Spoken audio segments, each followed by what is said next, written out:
From here, we're going to turn to part 2 of our conversation to discuss what it means to reimagine what we know, think, and do. So joining me, we have Carlos Guzman, an associate professor and program director in global health at the University of Maryland, Baltimore, and associate director of the Planetary Health Alliance. I live in Baltimore, so he should get a really big round of applause, please. Go O's. Next is Daphne Miller, a family physician and clinical professor at the University of California, San Francisco, and a research scientist at the University of California, Berkeley School of Public Health. We have Fabrice de Klerk, who is the director of science at EAT and a senior scientist at the Alliance of Biodiversity in Seattle, someone I deeply admire and can call a friend. And I want to welcome back Jackie to the stage from the American Heart Association and Food EDU. She deserves another round of applause, everyone. And all of these great panelists. So great to see you all here. Thank you so much. So Fabrice, because I've known you the longest, I'm going to start with you. You have done so much work to help guide the development of Food EDU and its curriculum. Can you talk about that collaboration process and what it's looked like for you and what you're sort of most excited about? Sure. No, so I think I was most impressed when I got in this mail, this big package that included a camera, tripod, microphone, and one of those circular lights. And so these guys are serious. And you can see in the quality of production that they are quite serious about it. But I think what was really important to me, and we, Kevin in his intro slide really talked about the critical moment that we're at now. And again, just as I said yesterday, I think that this is fun, and I'm glad that it's fun. I think fun is the most fun solution there is. But it is a critical one, and one where I think we need to be able to explain to others, bring others on board what that work is about. So food currently being the primary driver of poor health, being the primary driver of malnutrition, and as Jackie, you said in your video, food is our best bet solution. But in order to do that solution, we not only need to break silos, as you mentioned, Danny, but the opposite of breaking silos is building community. And to me, that's what Food EDU is presenting. So to me, it's an opportunity to take a look at food as a solution and create a space where, whether you're an agronomist or a health professional or an ecologist or a social scientist, we need a lot more economists, is a space to begin to reflect on what is my role within my discipline within a much bigger context. And I think, to me, that's the way we get systemic solutions, right? If we all become generalists, we're not going to get much done. Right. But if specialists can begin to understand what their role is, contextualize their role, then I think we take a major step forward. And Food EDU, I think, creates a space where we can begin to have those interactions. Yeah, it's so exciting. I'm glad you mentioned fun, and we need the fundamentals of community building to make that all happen. Carlos, when we last spoke, you talked about this need for a revolution in food education. What does that disruption and mindset shift really look like? Is it Food EDU? Is it a combination of Food EDU and other things? Thanks for that question. And Food EDU is definitely part of the solution. I do want to maybe ask around, and we've been mentioning this term a lot, which is planetary health. Just a show of hands, how many of you are aware of the term planetary health and can use it in a daily conversation? We should use it on a daily basis. But that's good to hear that many of you are aware. I'll try to be brief with my comments for two reasons. One, I don't want to release the wrath of our timekeeper. And two, because I'm standing between you and fermented beverages. But I think part of the revolution is Food EDU is definitely part of it, but it needs to be an and approach where we complement other parts of our education with important planetary health foundations. Now, planetary health is an opportunity to talk common language, and I think PTFI is one of those opportunities as well. You are creating common languages to bridge sciences. Planetary health is that as well, but at a different scale, at a planetary scale. So when we look at PTFI and opportunities, that's happening at a micro scale. We're looking at under the microscopes and with very sophisticated lab work. Here we're talking about planetary level changes that are affecting our health. And we need to remember that food is happening and what we eat is happening in a context of large-scale global challenges, global environmental and social challenges, just like Fabrice was saying. So planetary health is that opportunity to bridge, to create common foundational languages, to move forward in this. That's such a great way to think about it. Thank you for all that. Jackie, what are your thoughts on this sort of revolution that's needed and what Carlos brought up? Yeah, I mean, I think Carlos took all my talking points because I think Daphne had said this last night, that what is needed to create these transdisciplinary efforts is a common language. And I was like, that is exactly what we are aiming to achieve with this Foodomics in Society course track. We are aiming to bring together a group of people that many times have never worked together. Right. And actually, it's a real world experiment because I think just the team working on this is that interdisciplinary group of people. Kevin, with his background in sociology and agriculture, my background's public health and nutrition, and we're working with the analytical chemists, and so we are doing this in real time. We are learning as we go, and that really is the goal with this Foodomics and Society course track, is to make it approachable and inclusive, so that everyone feels like they can see a little bit of themselves and their work and their passion, their culture in the content that we're developing. Thank you so much, Jackie. And I think that is the main aim: approachable and inclusive, making sure that others can really tap into it. But Daphne, that makes me want to turn to you. And the PTFI and the educational resources that stem from it are really, really important new tools, but they're not a silver bullet, right? And I'm wondering what you hope comes from it and how it can be used in combination with other tools. Does that make sense?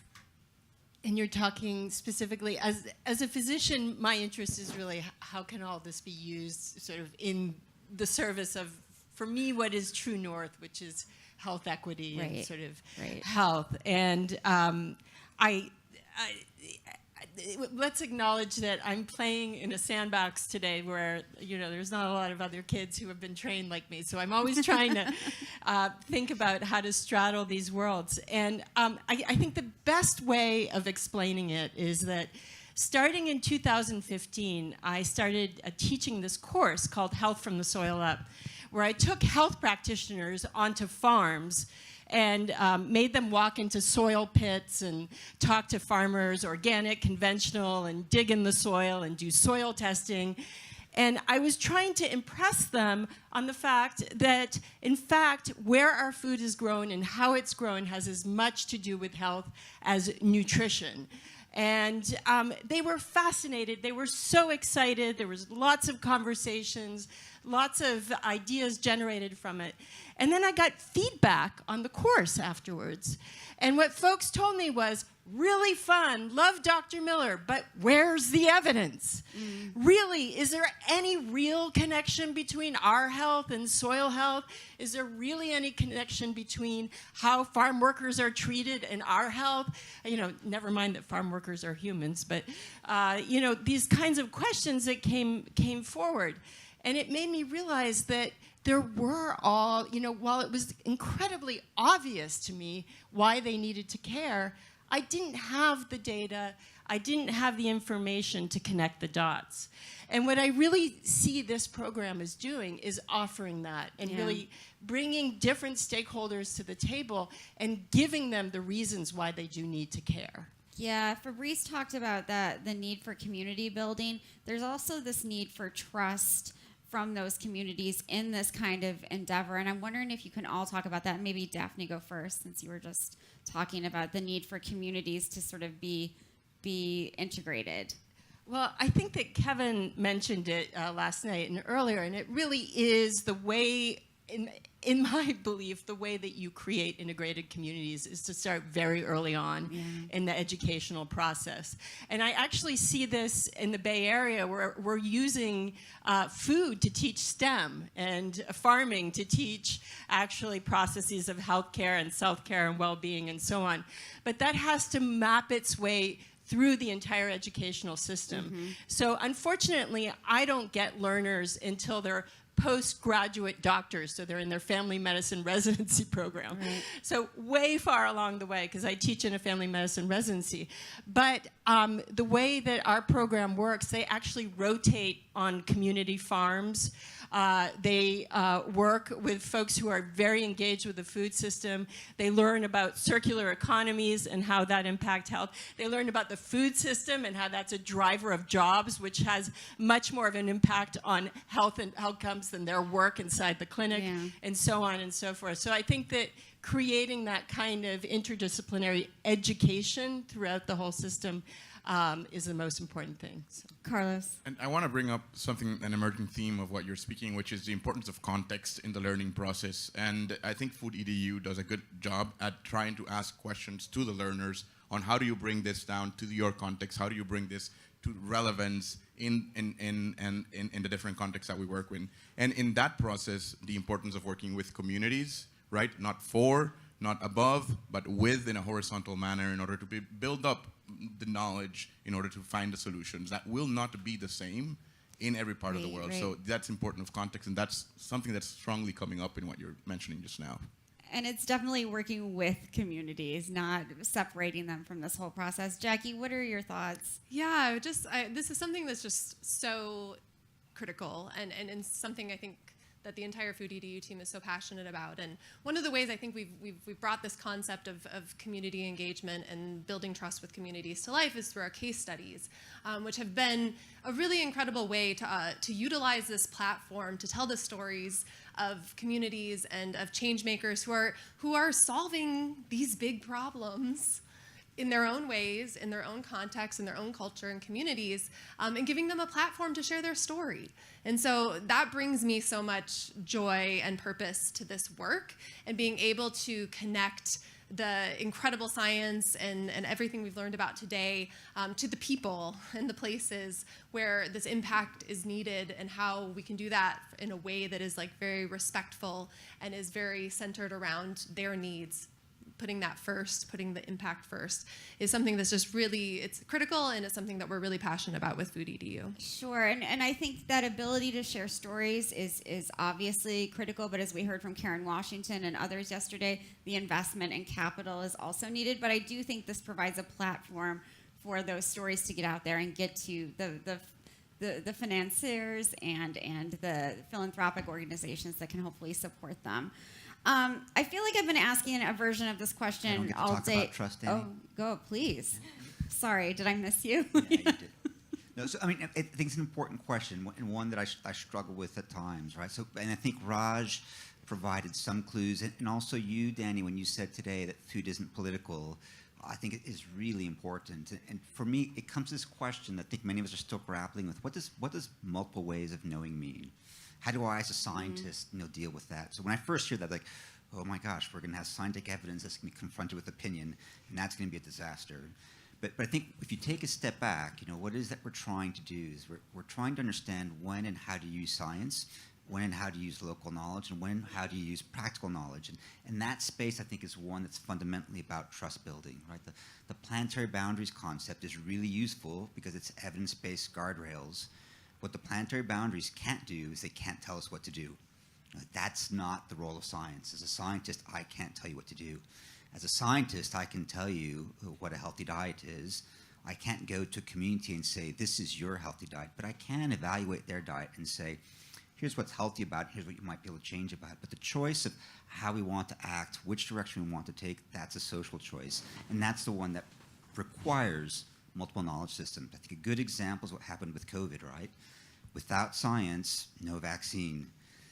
But science, in deciding how to apply vaccination, was a disaster because it didn't integrate those multiple ways of knowledge. So I think for scientists, stepping off our pedestals and becoming participants in process is a key means by which we begin to build trust. And I think where we need to be much more active. And I'm hoping that the Food EDU becomes a space where we can begin to explore what that means. What does it mean to engage with social sciences, with economics, and also science to provide guidance, but certainly not to dictate what local action is. So how can we use that to contextualize the impact of local actions?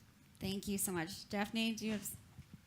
I also hope that Food EDU is really out there for absolutely anybody who wants to learn about food, and it doesn't move into the realm of just being for scientists who want to collaborate as well. Absolutely. I mean, the biggest workforce that we need to develop is actually a community-based, workforce around food. And it's looking like the information is actually going to be accessible on lots of different levels, and I'm hoping that's where it ends up. And languages, yeah. Right. That is exciting. I want to ask this question, and creating this open access resource is, as we've been talking about, super exciting. It's very cool. but it is not easy. And I wonder what sort of future challenges and obstacles you are all sort of predicting as you move this forward. So Jackie, can I start with you? I'll borrow from the PTFI team. I mean, there's a tremendous number of obstacles. I mean, it is so fun, and we have just an incredible team behind us and so much enthusiasm from our collaborators. I work on a lot of times on the technical side of actually developing courses that are online, that are accessible to a global audience. And that seems like you could just throw anything online, because on this day and age, that's what most people do. But to do so in a way that is accessible, truly accessible, in a way that is truly in alignment with international protocol and rules and regulations around how this type of content can be delivered, what kind of data you're collecting about your learners, things like that. I think those are things I did not anticipate as I was going to develop this course, that we would need to navigate, and in many times navigating on behalf of the entire American Heart Association, because this is the first course that they have launched that has been in this capacity such a global open access initiative. Thank you. Any other thoughts on the obstacles, Carlos? I think how the question should be addressing how do we make sure everyone's welcome on this boat, right? And a lot of big words have been thrown around today: dark matter of food, polyphenoids, and all mix of absolutely everything. Though some of the language might scare people to come into this boat and learn about this way. So we need to start finding also that common foundational, simple language that we can transmit. And I think Raj spoke about that a little bit, and it's been spoken about this. Also, how do we contextualize those global challenges into people's lives so they can feel the need as well that this is important. So that aspect of welcoming is a challenge that I think that Food EDU needs to overcome. Yeah, the semantics is so important. Fabrice? Yeah, I think for me, the biggest joy in teaching is when you're able to engage with the classroom and there's the discussions, the feedback with the students. So I think the risk and the challenge is that this becomes a one-way conversation, whereas what we need, and Roy referred to this today, is breaking apart tribalisms. How do we create a multi-directional? How do we use Food EDU to start conversations, and how does Food EDU get the feedback of those conversations? Daphne, any thoughts? It is a very huge challenge. I mean, I heard a couple acronyms today that I had no idea what they stood for. But so, making people feel welcome for sure. One of the things, because I run a lot of multidisciplinary meetings, we have something called the acronym paddle, where whenever anybody says something that they think nobody else is going to understand, they get to raise the paddle. But we need something like that for Food EDU too. So. Could I make a quick comment on what Fabrice was saying? And so I think that it's incredibly important what you're saying, that this isn't just a one-way conversation. And so it's something we've thought a lot about, and I think the answer to that is partnership and collaboration. And so it's very much our intention, and as part of this pilot program, we are partnering with institutions all over the world who are interested in this course content.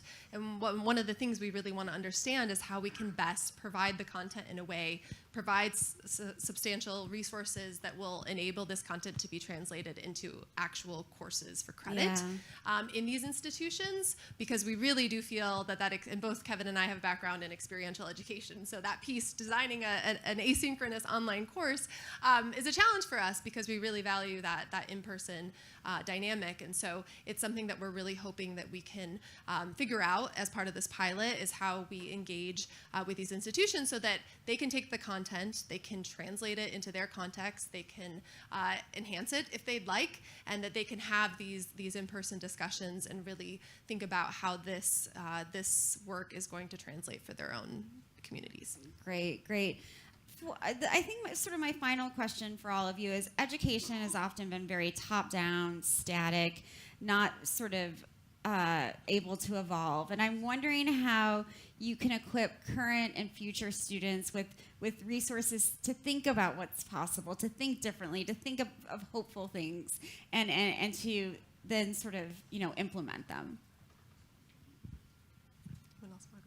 So when I joined EAT, it's a knowledge-based organization, but with a strong action program. And I remember the first week I sat in a room with a bunch of scientists, and we're asking, so what's the question that we want to resolve, and what journal we get it published in? And the next week I was in a room with 20 cities work on food system solutions and realized that the questions that we were asking scientists were completely different than the ones that cities were asking. And that learning and understanding what the cities need to have known was tremendously influential in rethinking what questions I might want to ask.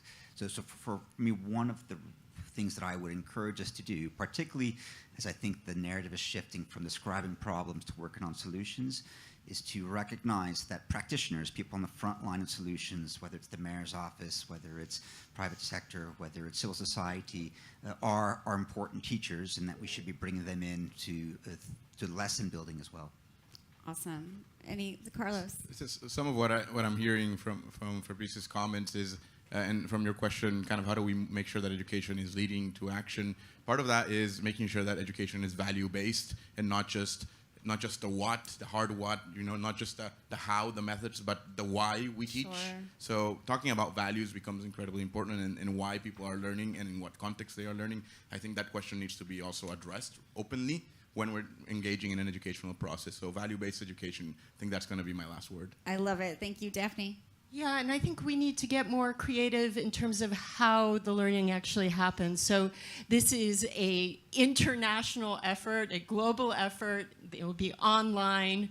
But what can happen in a hyper-local way that's in real life that this Food EDU can set the stage for, so that people actually, for example, have learning labs in their communities and different places that they can go actually with mentors and do projects that are incredibly place-based and incredibly specific. And that's where the exciting thing for me with this kind of education is sort of the macro and then moving down to the micro.